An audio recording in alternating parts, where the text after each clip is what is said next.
Hey, I'm Jana, the little sister. And I'm Jeff, her big brother. Welcome to Sibling Rivalry, a podcast about our favorite sport, baseball. This week on Sibling Rivalry Baseball, there's dancing in the streets. But whose streets? You mean like the waltz or foxtrot? You know, why don't we just tango over to some SRBB headlines? The NHL has postponed the 2021 Winter Classic and the 2021 All-Star Weekend due to concerns over the coronavirus. The St. Louis Blues and Minnesota Wild were scheduled to play on January 1st in Minnesota. The Florida Panthers were set to host the All-Star Weekend. The league said the events will be rescheduled. ESPN has canceled plans to host 8 of their 10 college basketball events at the Wide World of Sports complex, which hosted the NBA bubble at Disney World. The events remain on the schedule for the 21-22 season. There is still hope for the Champions Classic and the Jimmy V Classic to take place this season, just at different locations. Michael Jordan and his number 23 have joined racing as he becomes the first black majority owner in NASCAR, along with partner Denny Hamlin. They welcome Bubba Wallace to Team 23XI. The team will drive Toyotas and will have a guaranteed spot in every Cup Series race in 2021. MLBPA announced their 2020 Players' Choice Award winners as voted on by the players. Freddie Freeman walked away with the Player of the Year award, as well as the NL Outstanding Player. Jose Abreu took home the AL Outstanding Player award. Shane Bieber and Trevor Bauer grabbed the Outstanding Pitcher awards for the AL and NL respectively, while Kyle Lewis and Jake Cronenworth were recognized as the Outstanding Rookies of the Year. You can find these and past week's headlines on our website, siblingrivalrybb.com. Remember to rate and subscribe wherever you listen, and tell a friend to listen to the Sibling Rivalry Baseball Podcast. As the baseball season is wrapping up, our season is coming to a close as well. The last episode of our rookie season will be November 5th.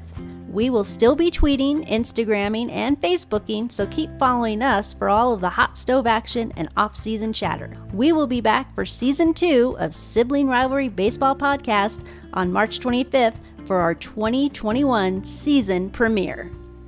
2020 World Series champion has been crowned. As most people know, here in California, we've been in a drought for years. The Dodgers have been a big part of that drought for like the last 32 years, last seeing a World Series championship in October of 1988. As of now, that drought... It's time for Dodger baseball. Is over! Indeed it is. The Dodgers have walked away with the 2020 World Series championship. And as we said last week, that means it truly is a World Series championship. It's not just a piece of metal. And I do have to say, congrats to the Rays. They played a great series. With the exception of a couple of bad moves by Kevin Cash, there very well could have been a Game 7, and who knows how that would have come out. But instead, after 6 games, the Dodgers have finally grabbed that World Series championships that has eluded them for a while. One of the biggest things that I saw was afterwards, Dave Roberts saying to Clayton Kershaw, "I'm so happy for you." And I think everybody on the team, more than they were even happy for themselves to win, they were happy that Clayton finally got a World Series ring. Yeah, Clayton Kershaw was awesome this World Series. He was 2-0, 2.31 ERA. His whip was like 0.95 or under, something crazy like that. So all those naysayers that were like, oh, Clayton Kershaw in the postseason, he's going to choke. No longer. Clayton Kershaw is a World Series champion and a future Hall of Famer. Oh, absolutely. He was that without the ring, but Right. This definitely makes it a lot sweeter. And he won it just like, I think they said he was about 15 minutes from his house. Yeah, he had to stay in the hotel. He and his family, they were all staying in the hotel with him, only 15 minutes from his house. So cool for him to be in his hometown and win a World Series championship. So let's go back and look. Last week, we had the first 2 games of the World Series. It was a split. It was 1-1, going into Game 3. Walker Buehler faced off against Charlie Morton. Big talk about this matchup. Charlie Morton had been on top of his game. There were a few differences this time. The roof was closed. There was a chance of rain and things like that. So they closed the roof. Is that going to make a difference? Will the ball fly less now because the roof is closed? Is it an advantage or disadvantage for the Dodgers? There were a lot of other cool things that happened in the game. Number one, G-Man Choi doing the splits at first base. Oh, man. Yeah, he's like 6'1", 200, and they said tonight he's 260 pounds, something like that. Anyway, He for moves him, pretty good for being that big. He's I know. That was amazing. The splits. Yeah. Total. That was amazing.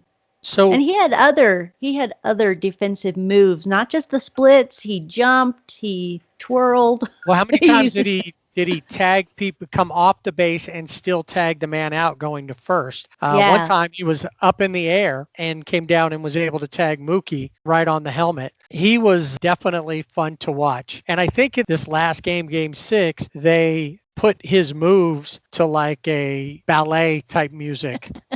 Yeah.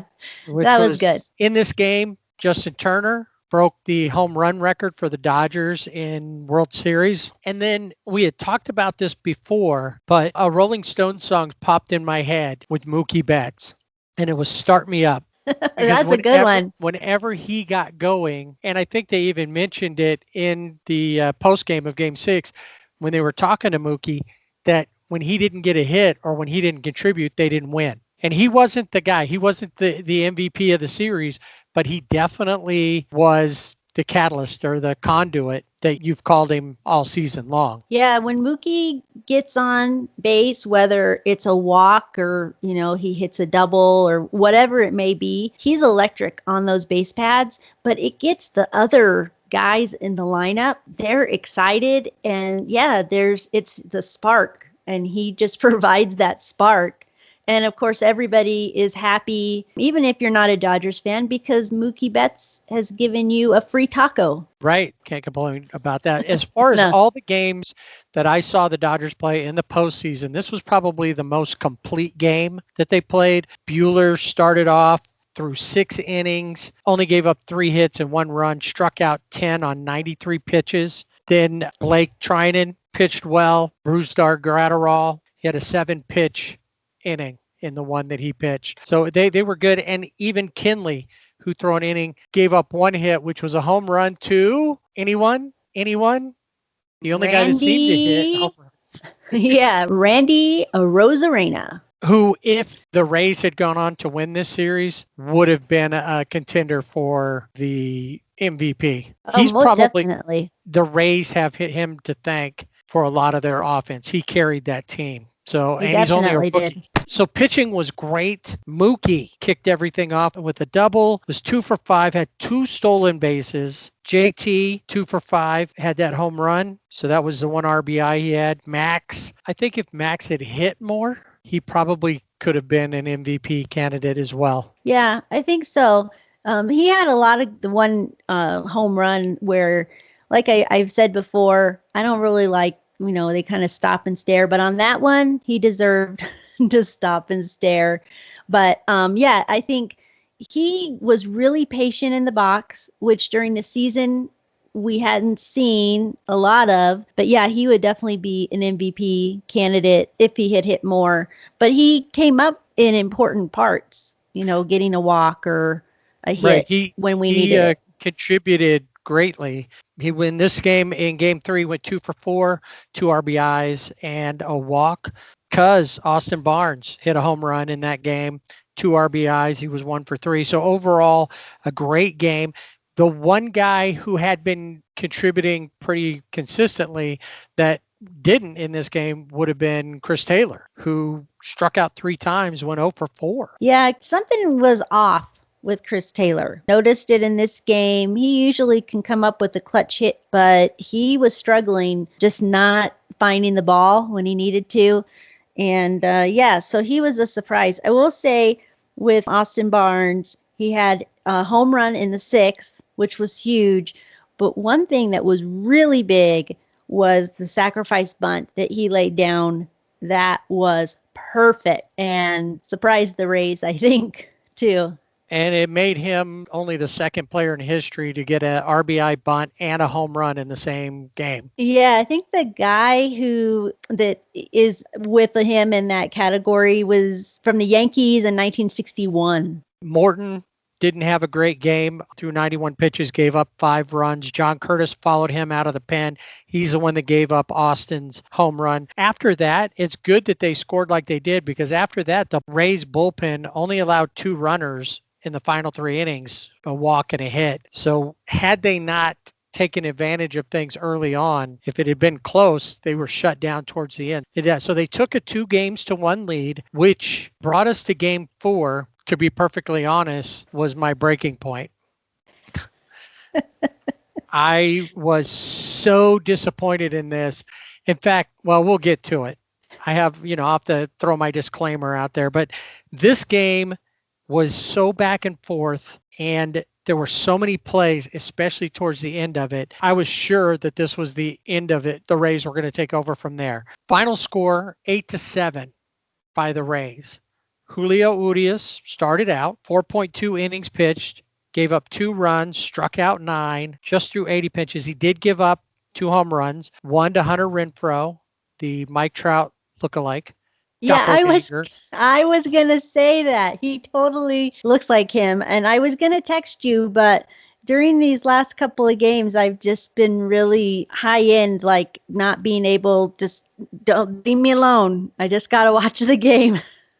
I just can't do anything else. I can't multitask. Well, and then, of course, the other home run he gave up to was, I don't know, what's this guy's name again? Randy Arozarena. Yeah, something like that. I think I've heard of him before. It seems like every game you look at it, home run, Arozarena. So he pitches pretty well. Blake Trinan comes in, only pitches 2/3 of an inning, gives up a hit and 2 runs. Followed by Petey Baez, who pitches an inning and 2/3 when he shouldn't have pitched that long. They left him in there a little too long. He ends up giving up 2 home runs, one to Brandon Lau and one to Kevin Kiermaier. With Pedro Baez, he came out, he had a good inning, and then they put him back in. And it's like, why are you doing this? And Dave Roberts said, I talked to him. He said he felt good, and I put him back in, and he took the blame for putting him back in because of what happened.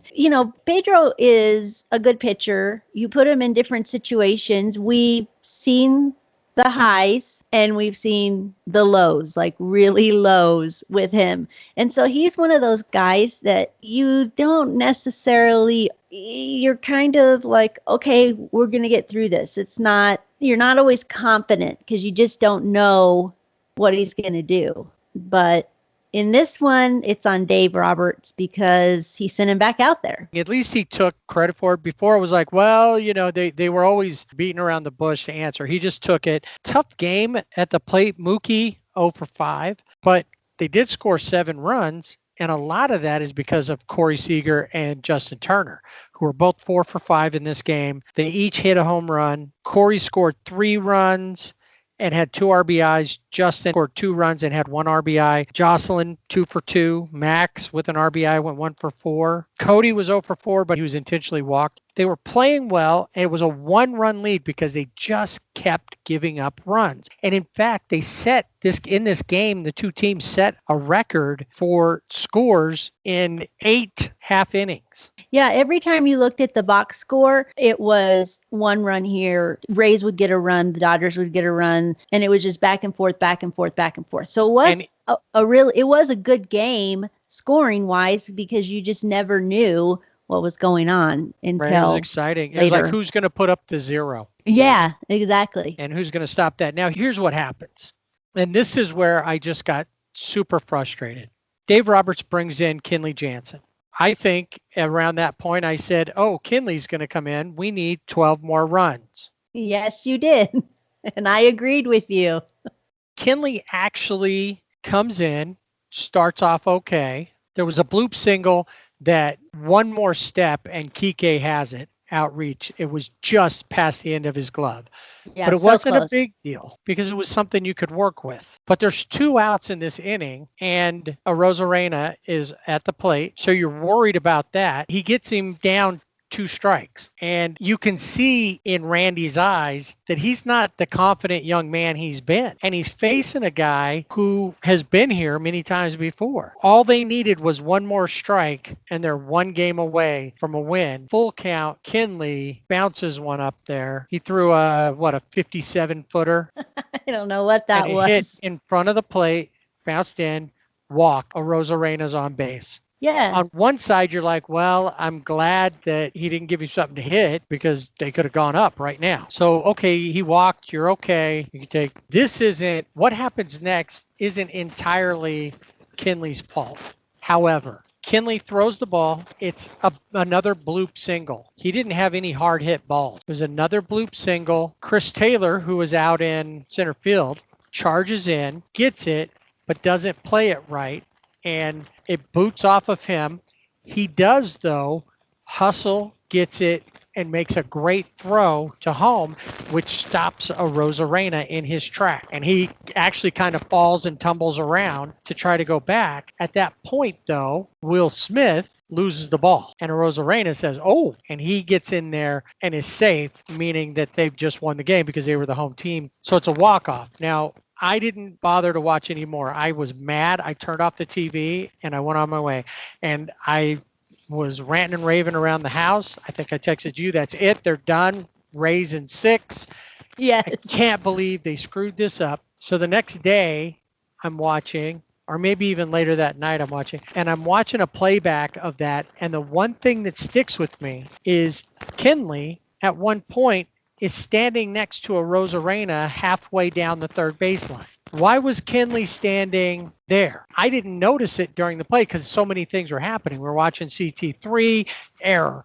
Thrown into Will Smith, error. Had Kinley been where he's supposed to be, we're probably going to Zinnings. Yeah, and Arozarena was at third base, and on that play, he took off for home, but in the process, he stumbled. He actually fell and was kind of army crawled to home plate. Will Smith didn't know where the ball was, had missed it. But with Kenley Jansen not being in position, I mean, that was something I think that was really frustrating. Of course, with the ending of the game was super frustrating. But with Kinley, you're taught in Little League, the pitcher, you back up the catcher. And he wasn't there. He didn't, I'm not sure what he what he was doing. When the more frustrating part about this was in the post game, he blew it off. It doesn't matter why I wasn't there.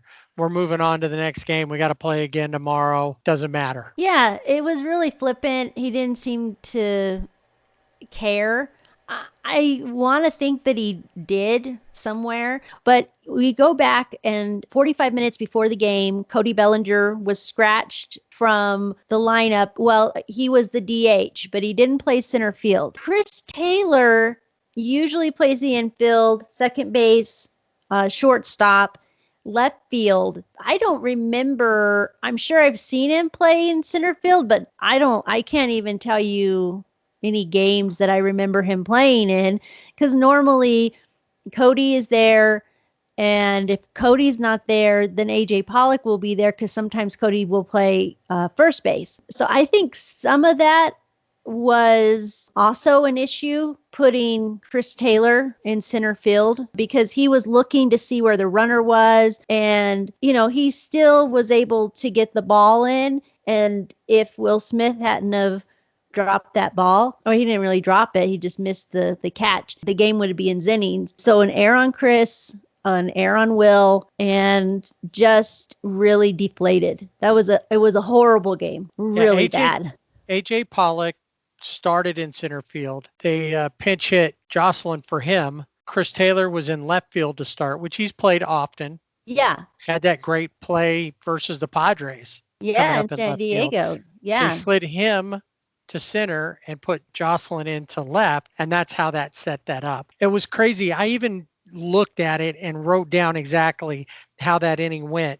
Tsutsugo comes in, pinch hits for the Rays, strikes out. Kiermaier comes up and singles. Joey Wendell flies out.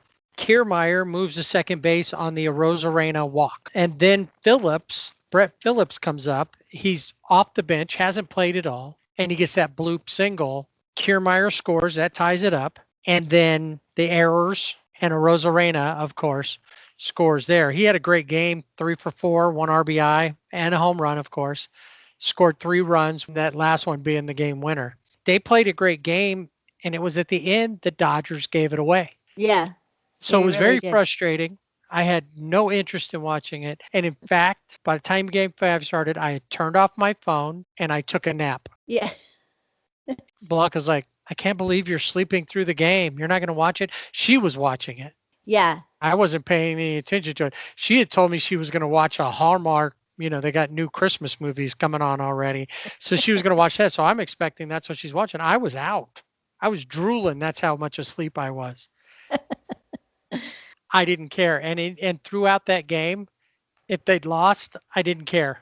If they won, I didn't care. Really, I thought they were going to lose because a loss like the game 4 loss can carry over into the next game. So I'm going to let you talk about game 5 since I didn't watch it. I have all the numbers in front of me.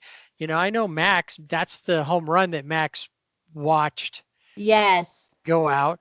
I know that Kershaw pitched a pretty good game. Dustin May, Victor Gonzalez, and Blake Trinan threw 3 scoreless innings in relief. And I know that Tyler Glasnow started for the Rays and had another 100-pitch game, 102. Yeah, this was a really good game. I know you said you weren't going to watch. Blanca actually texted me and said, Jeff's boycotting the game, which I had already known. And yeah, it was a good game because the Dodgers, after that disastrous 9th inning, the Dodgers came back the next day, game 5, Kershaw's on the mound. That always gives the team a lot of confidence. He pitched 5 2/3 innings. He had 5 hits, 2 runs, 2 earned runs, 2 walks, 6 strikeouts, didn't give up a home run, looked really good.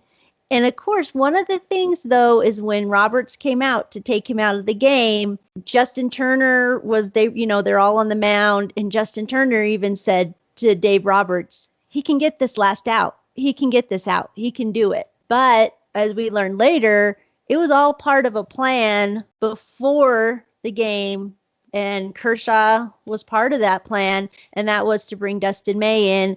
And Dustin May pitched 1 2/3 inning, 1 hit, but no runs, 2 strikeouts, no walks. And the difference with this Dustin May that we saw in game 5 is he was more controlled. He'd been really amped up and couldn't find the zone. But in this game, he looked like Dustin May during the regular season, and which is why Dustin May is an important part of the pitching staff of the Dodgers. And then Victor Gonzalez came in, and then Blake Trinan. They were lights out, didn't give up any hits. Trinan gave up 1, but he struck out 2.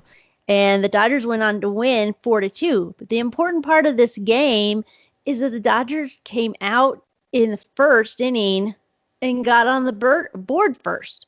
And who was it? Mookie Betts with a double. And he got it started, and he puts him in scoring position. Corey singles in Mookie. Cody singles to bring in Corey. So they're already up, which I've said before, we've talked about it. It's important for the Dodgers to get on the board first. Now, it doesn't mean that if they don't get on the board first, that they're going to lose, but there's a huge momentum for that lineup when they have first run or 2 runs or whatever it may be.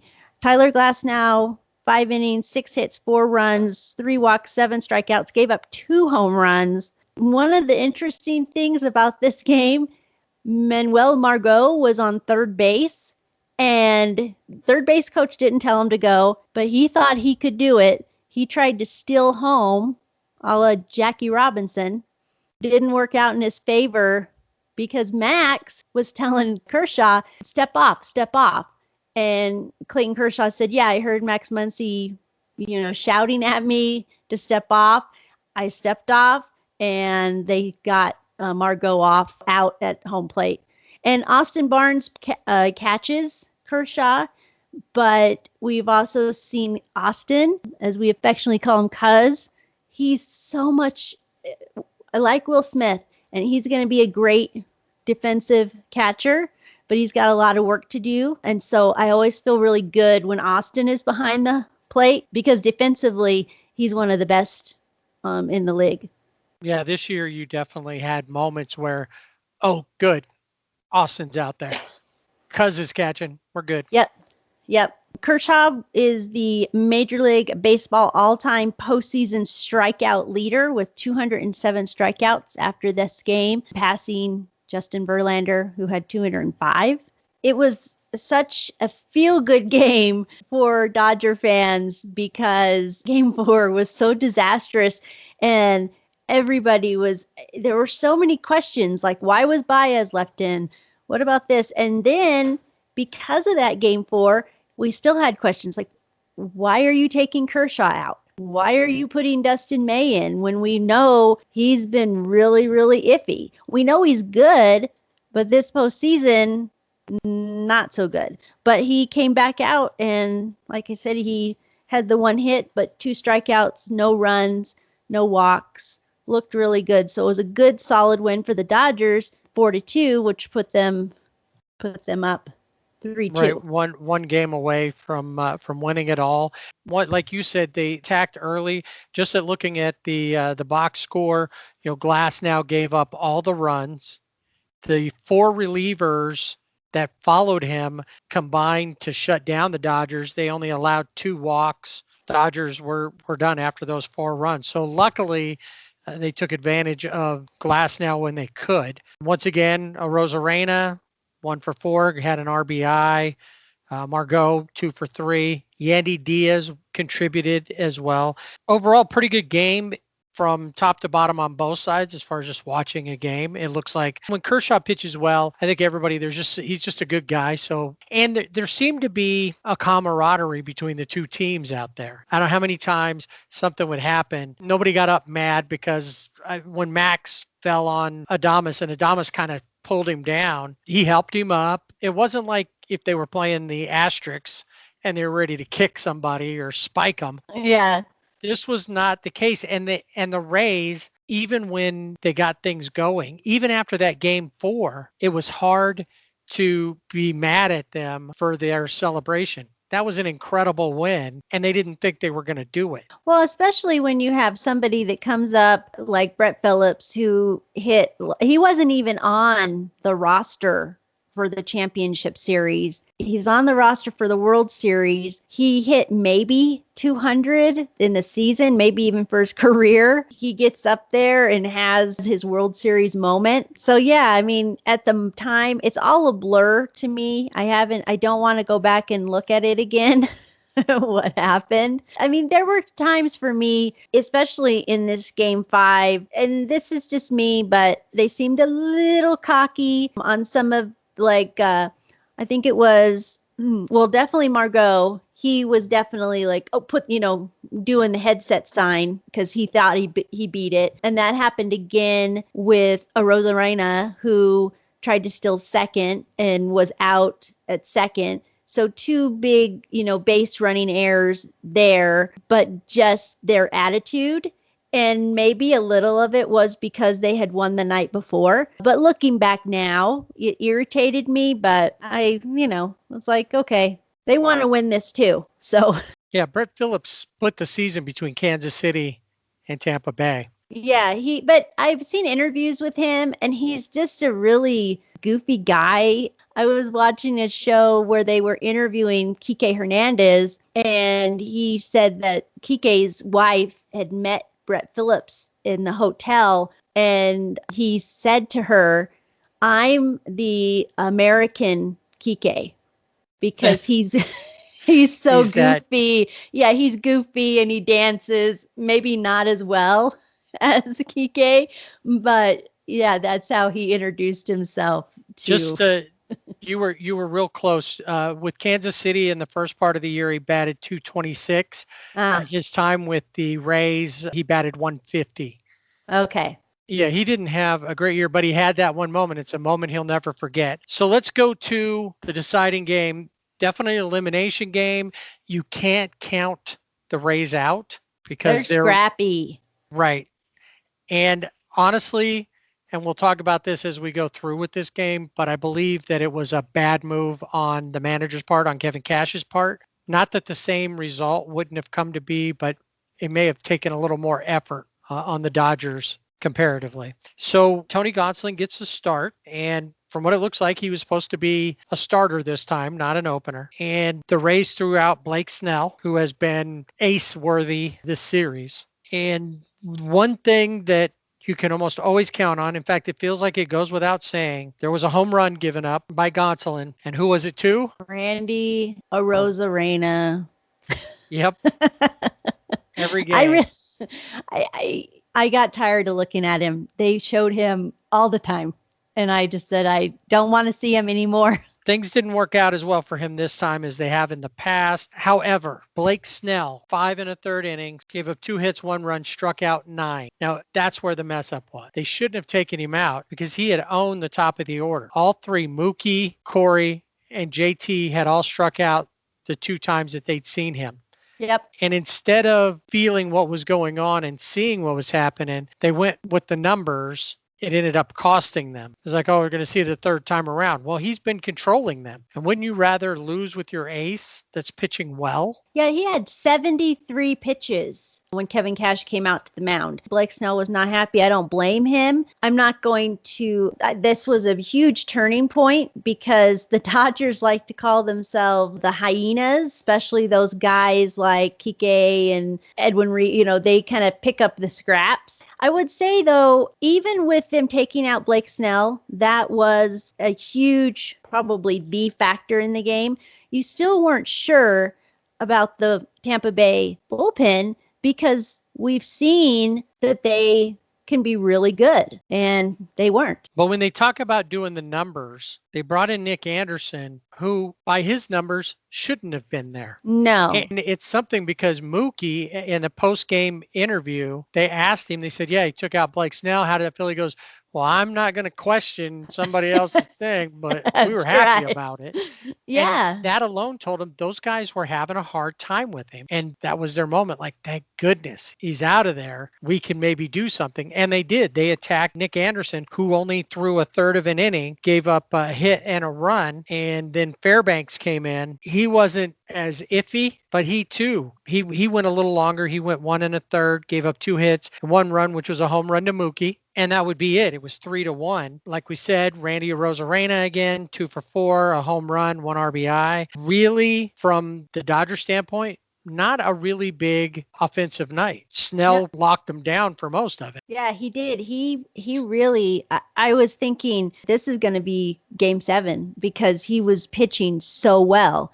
And what knocked him out was Cuz Austin Barnes doing the Barnes name proud, hitting a single.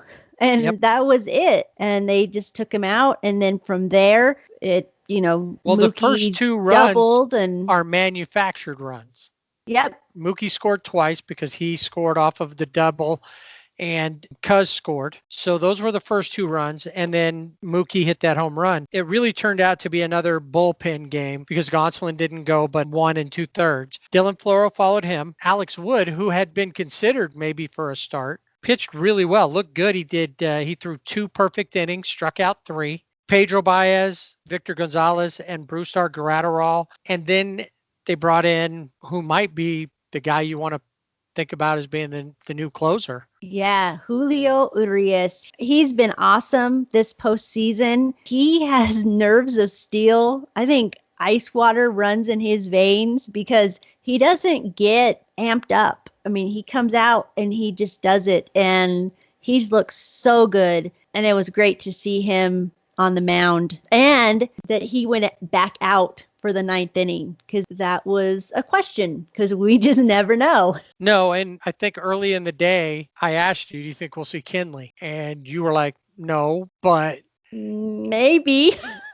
There was the chance that they could bring him in because he is like Kershaw. He's been there for a long time, been to the World Series, been to the playoffs. And like Kershaw said in a post-game interview, been to here and every time we lose, he said every time I lose. Yeah. And Kinley's another one who's been there a long time. Doc is a sentimental guy sometimes. Would he have brought him out just for that moment? And he fought off that urge, I'm guessing, and boom, 2 1/3 perfect innings, 4 strikeouts. And once again, just like in the National League Championship Series, I felt that there should have been co-MVPs. Yeah, I think Corey Seager was named MVP, but Julio definitely deserved the honor as well. And I think in this series more so than in the championship series, Yeah. because Corey really carried him along. He was the most consistent player through the World Series, but he was definitely the pack mule in the League Series. In this one, though,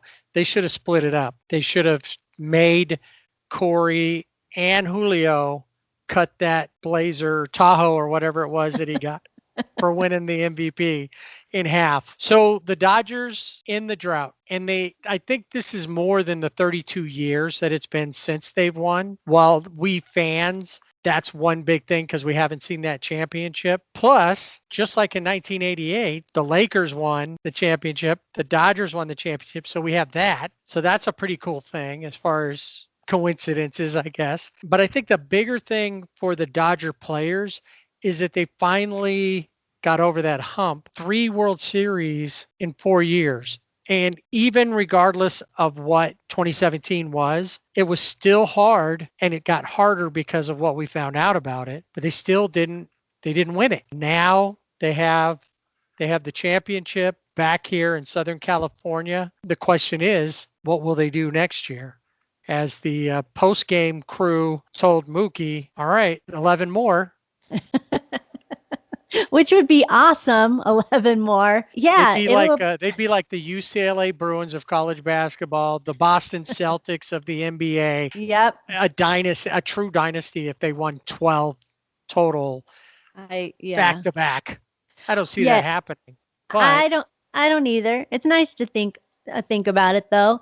And I think that they really are going to have to watch, because even if they make it again next year, I wouldn't be surprised to see the Rays there, and the Rays maybe even improve, because now they know they took on the best, and now they know what they need to do to compete with the best team. And it's kind of cool because a lot of times the best team's not always the one that makes it. Right now, it's just relishing this championship. Yeah, I remember what I was doing when I saw Kirk Gibson hit that home run in Game 1.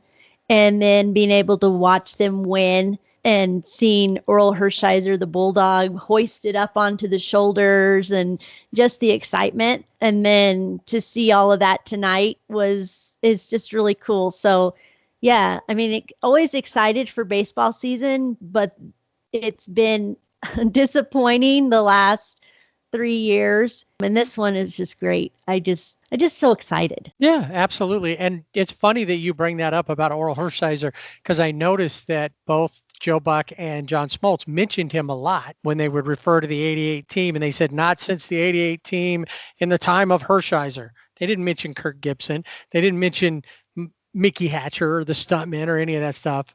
It was all about the Bulldog. And I'm sure he was celebrating too. And Vin Scully even sent out a tweet about all of this is the 7th World Series victory. It's just awesome. I'm just so excited for the Dodgers and for this team. And you feel as a fan, you get to know all of the players like you just know them.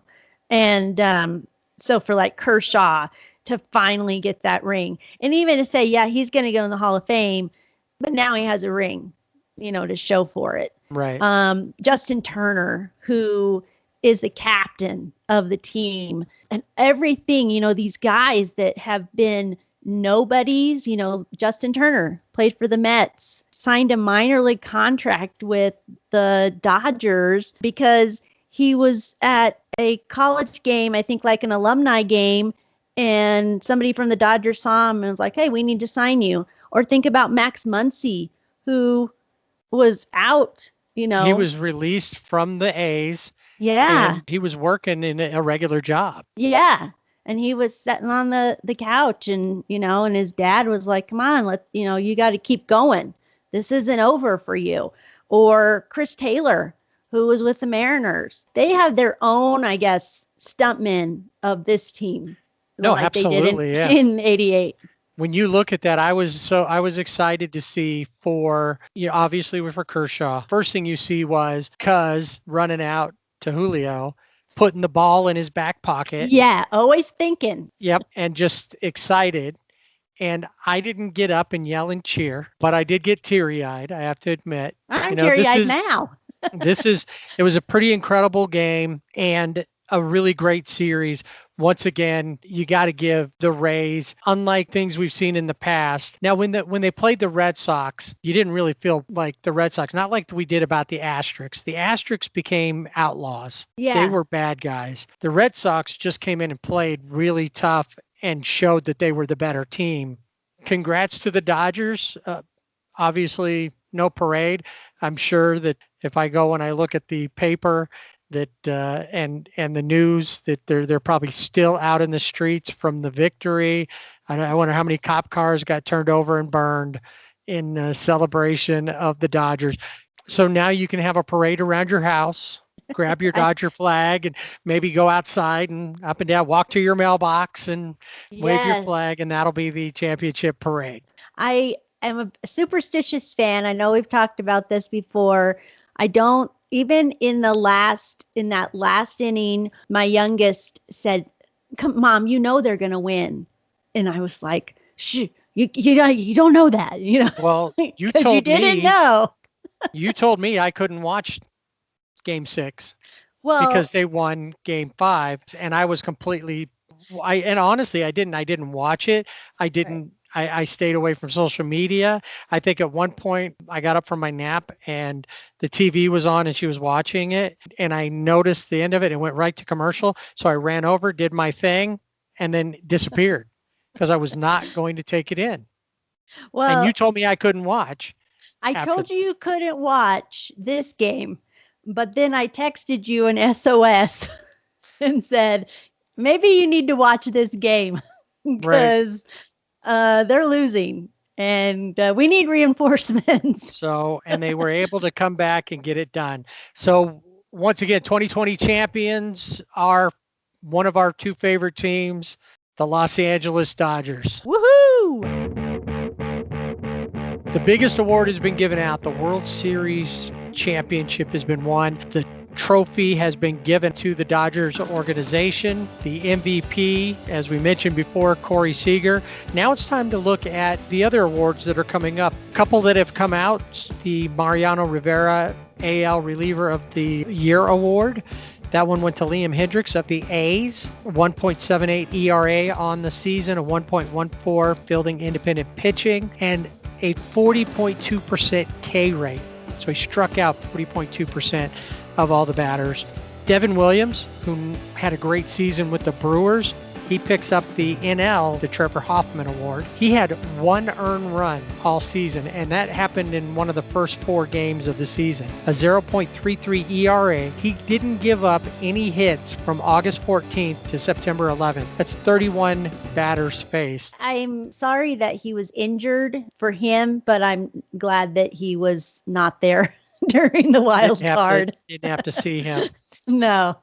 The finalists for the Gold Glove Awards have been announced. The winners will be on Election Day, so the votes for them will be in. And I'm not going to be cliche like everybody else and go vote. Oh, man, I just did. All right. I'd much rather watch the Golden Globes, the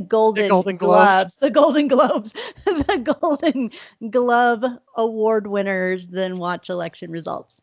Well, a couple of them, just to start off, let's look at the American League.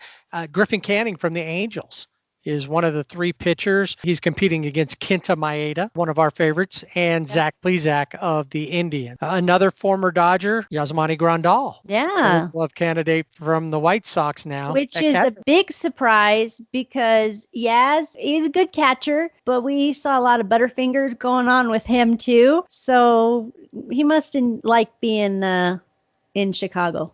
Maybe he just finally figured out, if I want to be an all-around player, I got to do that, because that was definitely his issues.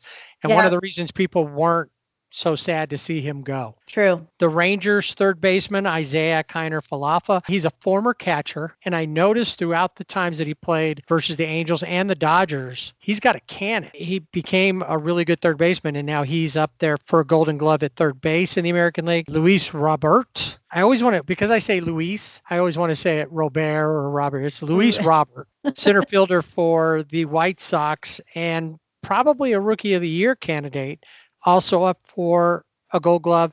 And then finally, another one that we picked out was Alex Gordon is up for a Gold Glove. In this, his final season, he has announced his retirement. So hopefully he'll grab that on his way out the door.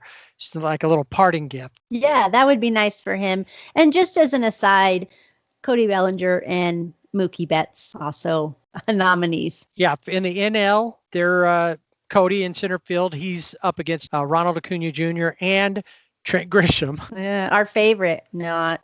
And then Mookie's competing in right field against Charlie Blackmon and Jason Hayward of the Cubs. And those are the only two. The Angels had one. The Dodgers had two. Anthony Rizzo, reigning Gold Glover at first base. Nolan Arenado, Manny Machado, or a couple others. And then at shortstop, three guys who were all in the playoffs. Javi Baez, Miguel Rojas, and great literary figure, Dansby Swanson. So Gold Gloves, the winners will be announced on the 3rd of November. Now, the day before that, the nominees for the big awards will be announced. And that's Rookie of the Year, Manager of the Year, Cy Young, the MVP. This week, we decided to pick our own nominees and who our winners are. So why don't we go ahead and start off with Rookie of the Year, AL. Who are your nominees? So my nominees for Rookie of the Year are Kyle Lewis of the Mariners, Luis Robert, Ryan Mountcastle of Baltimore, and Willie Castro of the Detroit Tigers. I wanted to see how many games they played because that, to me, factors in a lot. Right. My nominees were also Kyle Lewis, Luis Robert, Ryan Mountcastle. There was one guy I wish I could have put in there, but I don't really think he qualified because he really only played the last month of the season. And that was the Angels' Jared Walsh. Yeah, see, I wanted to put him in too, but because of the number of games, I just felt that he should be maybe honorary mention. Right. I think he did it. Yeah. He did a lot and put himself in a position to be there if he just had a few more games. All right. Yep. Who are before we look at the winners, who are your NL nominees? So my NL nominees, I'm going with Tony Gonsolin, Kwang Hyun Kim from St. Louis, Jake Cronenworth, and Alec Boehm from Philadelphia. Okay. I have Jake Cronenworth, Tony Gonsolin, Alec Boehm, but I also have Devin Williams as a Rookie of the Year. Those are mine. Who did you go with as your AL Rookie of the Year? So this guy led all rookies in total bases, which is 90, and he tied in the lead in home runs with 11, and that is Kyle Lewis of the Mariners. Offensively, but also defensively, when they played against the Dodgers, I know he robbed at least one home run, and just really makes you stop and watch him play. So it's unanimous out of his 58 games and 54 hits. Like you said, 11 home runs, 28 RBIs, but a lot of it was his fielding. How many times did you turn on the highlights? And he was there. And he was part of the highlight package every night. So yeah, I go with him. And then your NL rookie. Might be a little bit biased, but because I really like him a lot. And that is the Catman, Tony Gonsolin. He was 2 for 2 over the season. He pitched 46 2/3 innings, 46 strikeouts, had a 193 batting average versus opponents, and a .84 whip. If he had qualified, if he had enough innings to qualify, he would have had the 4th best ERA in the NL. And so I go with the Catman, Tony Gonsolin. I can imagine that. He did pitch really well during the season, and I'm sure we'll talk about it next week when we do a full wrap-up on the Dodger and Angel seasons. Went with Devin Williams. I think that it's incredible to be as good as he was when you're a closer, it's high leverage situations. And he was able to do the one thing that got me was his strikeouts per 9 innings came out to be just over 17. Yeah. I mean, it's incredible. Yeah. 53 Ks, and he's a reliever, so he's not pitching as many innings, and a 0.33 ERA. So Devin Williams gets my rookie of the year. We'll find out on the 9th of November. Let's go to manager of the year. Who were your American League nominees? Kevin Cash, of course, from Tampa Bay. Aaron Boone from the Yankees. Dusty Baker from Houston. And Rick Renteria, from the White Sox. All right. And I have the same 4. Oh, I went all after right. that. All right. Your NL nominees before we pick our winners. NL, I have Dave Roberts, Don Mattingly, David Ross, and Jace Tingler. Okay. I went with Don Mattingly, Mike Schilt, Gabe Kapler Okay. of the Giants, Yeah. and Jace Tingler. Who's your AL manager of the year? So for AL, I went with the manager who took his team postseason, and they had missed the postseason for 11 straight years. They made it this year. They had a 35-25 record in a really tight Central Division, and that's Rick Renteria. And we are in agreement on that one. I also thought that they had a team that they were putting together, but not sure how it was going to come to be. He had never had a winning record in the seasons previous. The weird thing about this is he's no longer the manager of the White Sox, so we won't see what he would have done to move them forward. And who knows who's going to end up taking over that team. How about your NL manager? NL manager, I went with Jace Tingler. This is the first time they went to the playoff since 2006. They were third among Major League Baseball teams in winning percentage and second in run differential. Had a lot of good pieces that they gave him to work with, but he did a really good job. And so I think and he's a first-year manager with San Diego. So he overcame some issues with the pitching staff. Yeah. And was able to make it through, make that happen. I'm going to go with what I think is probably the obvious choice, Don Mattingly. And he had a lot of issues. And I think that's kind of that's the given. Most people are going to go with that. He's the favorite. He had all those issues at the beginning, but they were able to overcome them. Injury issues to deal with some of their better players. They got to the playoffs. That really affected him. But he helped a team that really probably shouldn't have even been close to the playoffs. And they made it and took out a team that was record-wise better than them in the Cubs when they got there. And that was all because of his leadership throughout the season. Donnie Baseball gets manager of the year from me.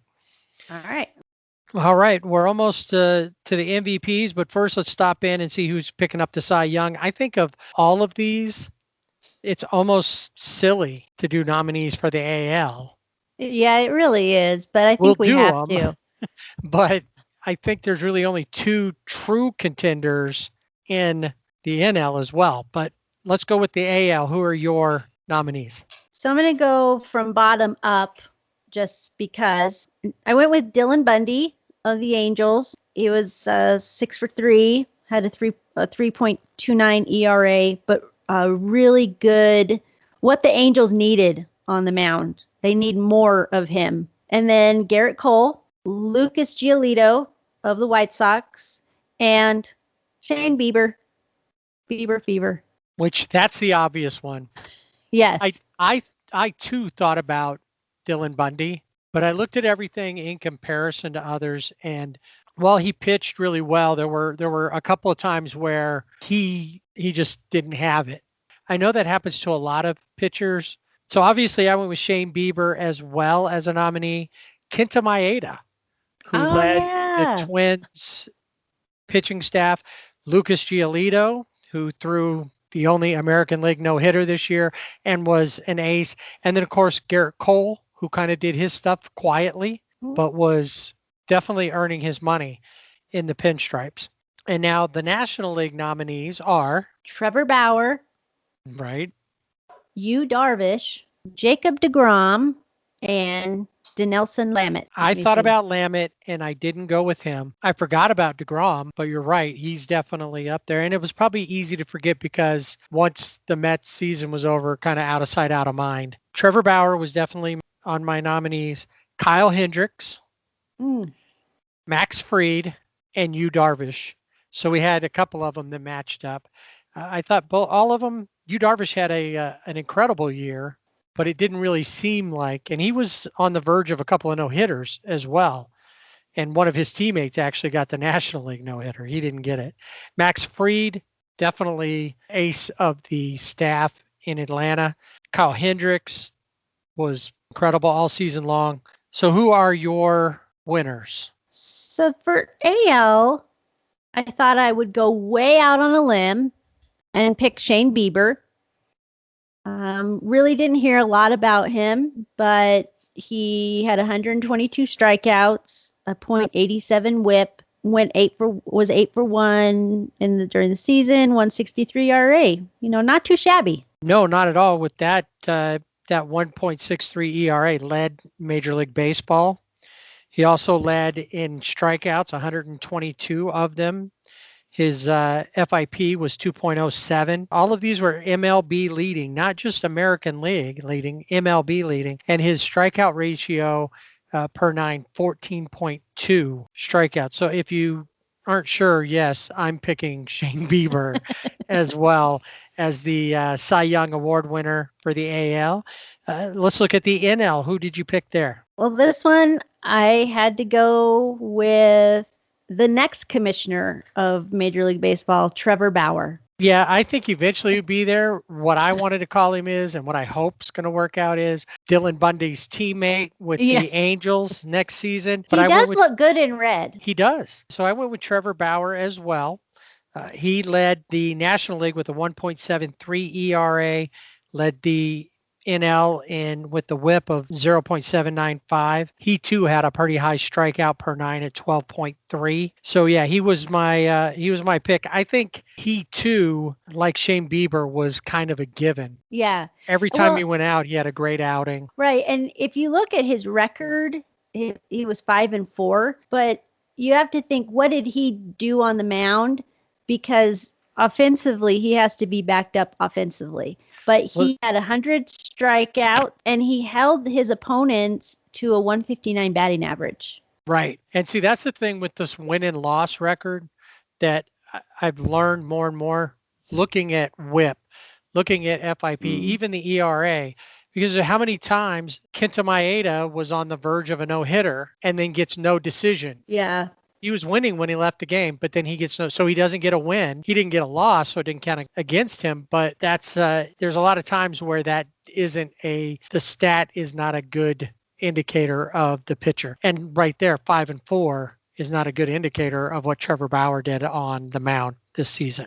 All right. Well, let's wrap up our nominees and our guesses or our picks for the end of the season award winners. Like I said, the nominees will be announced on the 2nd. For MVP, let's start off with the AL nominees. Who you got?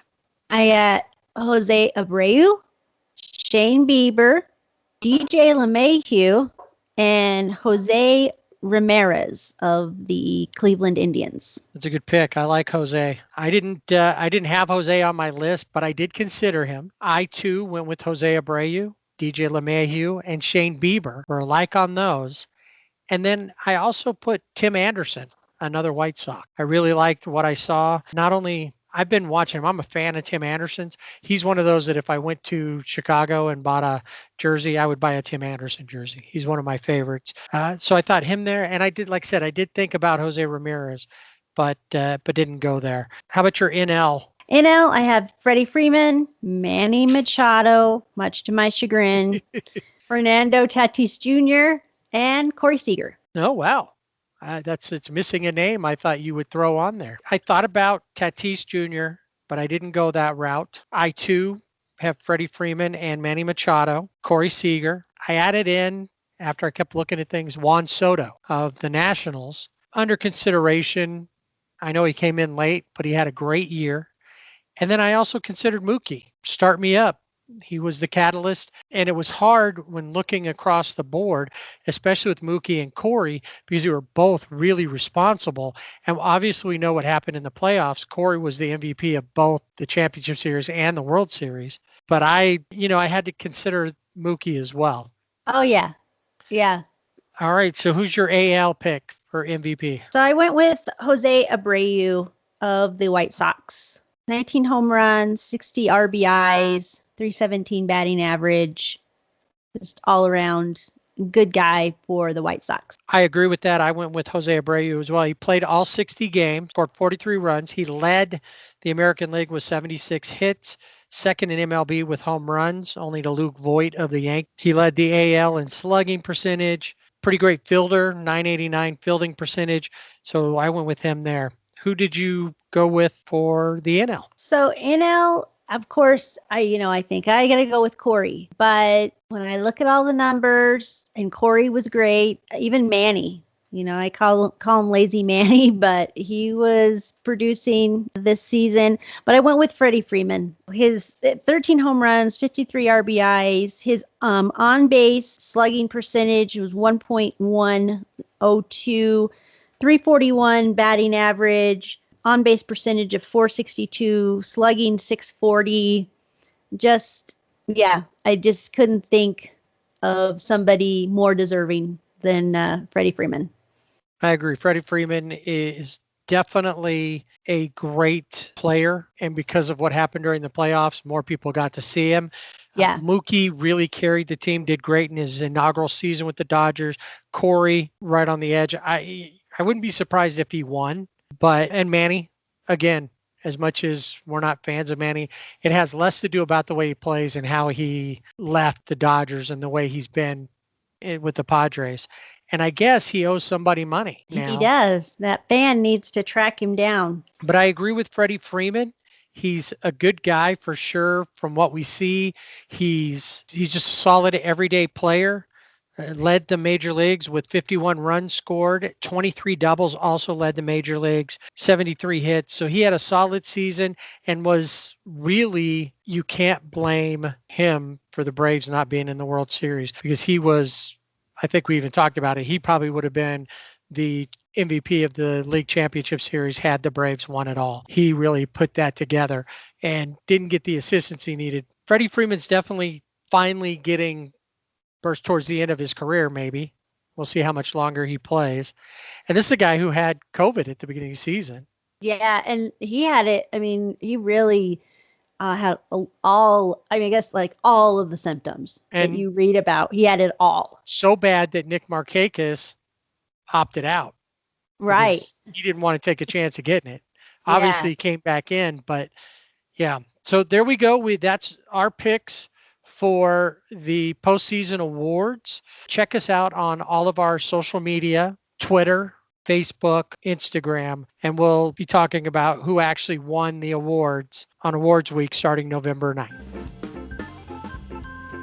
And that'll do it for this week's Sibling Rivalry Baseball podcast. Remember, you can find us on our website, siblingrivalrybb.com, and on Facebook and Instagram at Sibling Rivalry BB. We're also on Twitter at Sibling Rivalry BB without the A. Email us, show@siblingrivalrybb.com. We'd love to hear what you think, so subscribe and rate us wherever you listen to our podcast. Next week on Sibling Rivalry Baseball, we put the tarp on the field and the finishing touches on our rookie season. Only one more episode, and we still haven't found Josh Fields yet. Yeah!